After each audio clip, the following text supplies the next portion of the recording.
بسم الله الرحمن الرحیم. دا په حدود علاقتانو چپریال کې په 22 تاریخ باندې ظفر الله ولد اخترګل ساکنی برتانه په خپل کمره کې په کور کې دننه فاصله تشین په فار سره قتل کړی شوی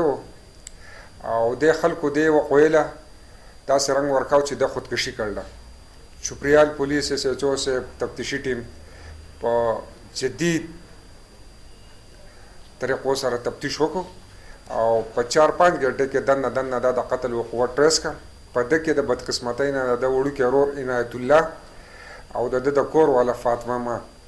په شریکه دا موجوده دی. د قتل پلان یې جوړ کړی، په تمانچه یې دا ایښتی و او تمانچه بیا یو ځای کې ایښې وه، هغه د هغو په نشاندهۍ ریکور شوه او دا کومه انکوایري چې د قتل موږ شروع کړې وه دا 302 ته واوښته او د مین ملزم چې دی دا کشر ورور دی عنایت الله او دا ښځه ده. د بدقسمتۍ نه د دې عنایت الله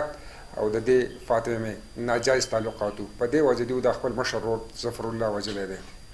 او دواړه ملزمان زموږ سره ارسټ دي. زنانه هم ارسټ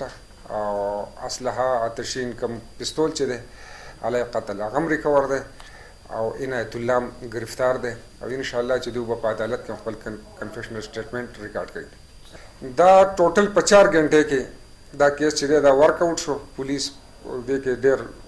افسرانو د طرفه په دې کې ډېر زیات زور و چې دا چونکې په کور کې دننه دا قتل شوی دی